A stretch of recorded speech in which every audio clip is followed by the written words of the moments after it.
Hi, boys and girls. Welcome to Read Aloud. So today we're going to continue reading from the Sharks book, but we're going to read 3 new different sections this week. And we're going to think about how the picture connects to the paragraph, or how pages connect to one another, or even sections. Okay, so today we're going to read our Sharks Kingfisher readers book, right? And in this book, we've read a few chapters. Some of the chapters that we read were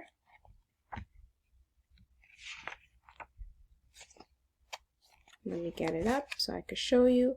Where do sharks live? And I have all my notes here. Okay, we read this section.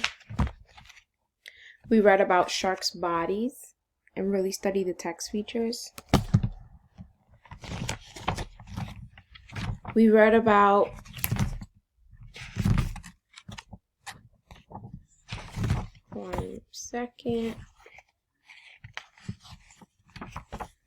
shark attacks. Remember that? And one more section we read was sharks in danger.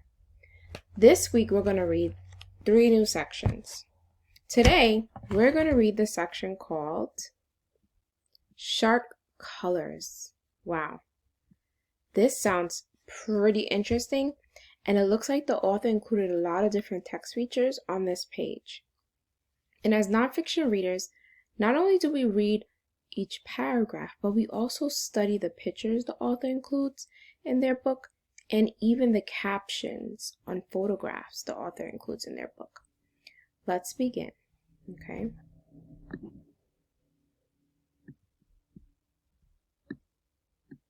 Shark colors. Why are most sharks pale or light gray? These colors make them difficult to see in the water, so they help sharks to hide from their prey. Wow, so let's pause for a minute. I just learned something totally cool. I just learned the reason why sharks are pale blue or even light gray is to help themselves hide from their prey, right? Wow, pretty interesting. Blue sharks, like this one, so they're referring to the picture right below the paragraph, are dark blue on top and light blue underneath. If you look at a blue shark from above, it blends in with the dark seabed. From below, it is hitting against the bright surface of the water. Wow. So this helps sharks to protect them from their prey. Remember, prey are what eats the animal, right? So there are animals that eat sharks. And guess what? If those animals in the water see them, they're no longer a prey, right? I mean, they're no longer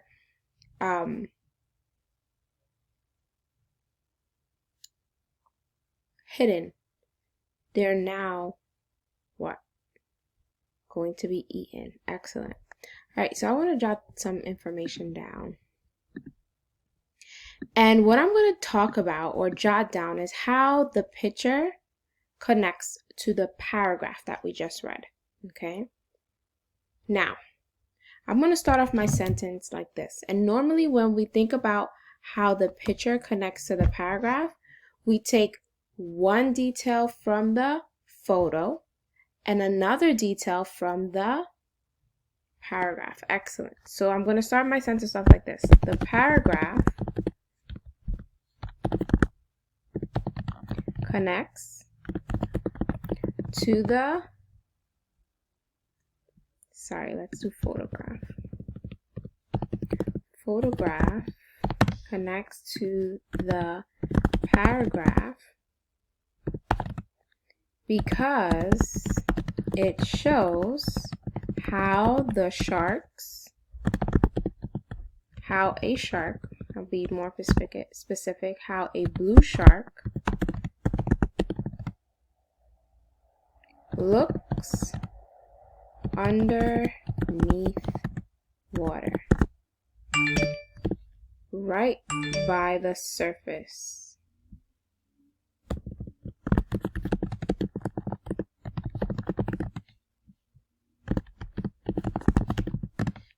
Now, I'm going to take one detail. I just summarized how the photo and the paragraph connects. Now I'm going to take one detail from the photo of what I see and what it shows me. Then I'm going to take another detail from the paragraph that connects with what I just talked about. So here we go. The picture or photograph shows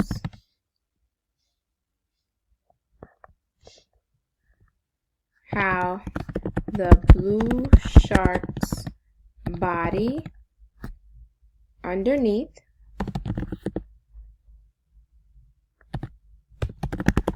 looks light blue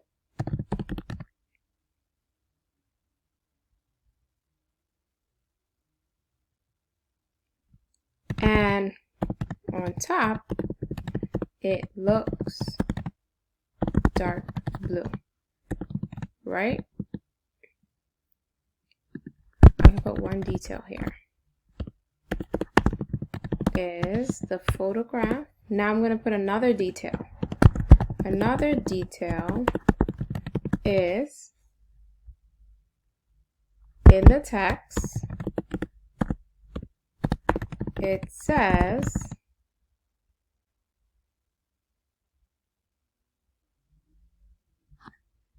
these colors make them difficult to see in water to hide from their prey. Now, do you see how I connected the photo with the paragraph and made very specific in details to support my thinking of how a shark's body's colors relate to what they look like underneath water? Excellent. So this is something that you guys have to continue to work on so you can strengthen your nonfiction skills. All right, let's read to the next slide. The wobbegong is an unusual looking shark. It has a flat body and skin that has patches of color. The shark lies perfectly still on the seabed. So the seabed is like the bottom of the ocean, waiting for a tasty fish to swim by. Its shape and color blend in with the sand, rocks, and seaweed.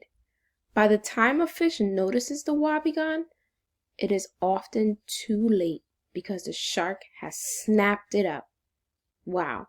Now I see two photos here, and I'm not sure which photo they're referring to. So it's my best interest to read the captions that come with both photos to discover which photograph is the exact representation of the wobbegong. Because both of these photos, photo here and photo here, shows me that both sharks are at the seabed, which is at the very bottom of the ocean. Now, this wobbegong is perfectly hidden on the seabed.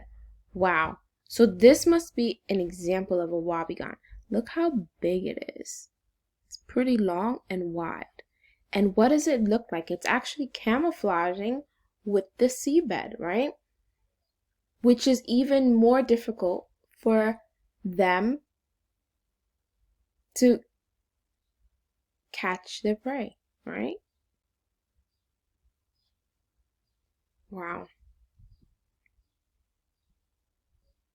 Did you know large dark spots help keep a young leopard shark safe from larger predators? So now I'm learning this is a leopard shark and this is the wobbegong. The spots help it blend in with the rocks and sea. So wow, I want to jot something. But before I do, I want you to think, what did this paragraph just teach us about the wobbegong shark and the leopard shark? I'll give you about 1 minute to think about this. What did this paragraph that we just read helps us to understand about both these sharks? Go for it.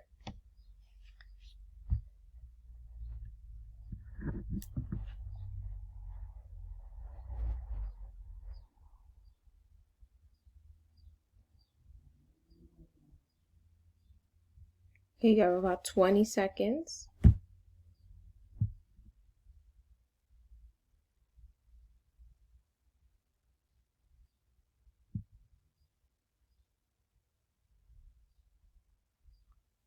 All right, are you ready? Now, how many of you were thinking that both of these sections just taught us that both the wobbegong shark and the leopard shark, its skin or its colors help them to protect themselves so that they could catch their prey? Yes. So let's jot this down. This paragraph, or in this paragraph, I learned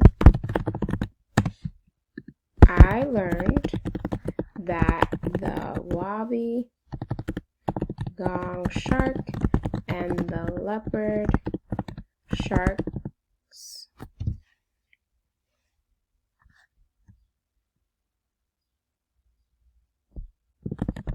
skin helps them to camouflage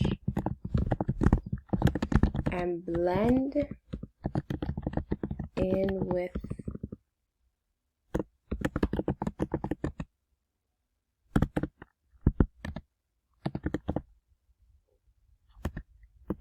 to be able to hide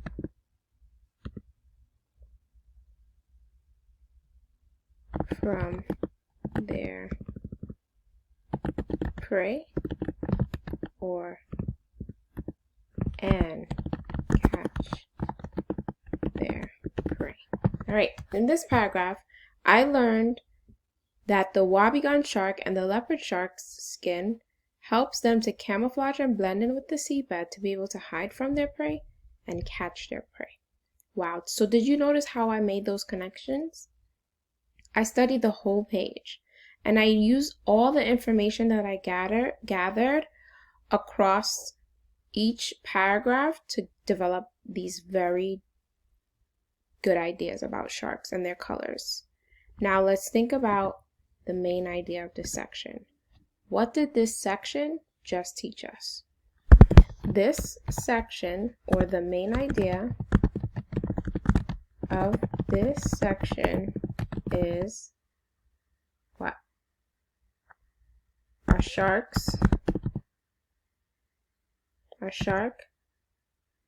has many different colors to hide from their prey at the surface and where else? Yes, in the dark seabed. Wow, so these sharks' colors help them to not only catch their prey, but to also camouflage and be able to catch their prey in an easier way. Because if their prey sees them, guess what?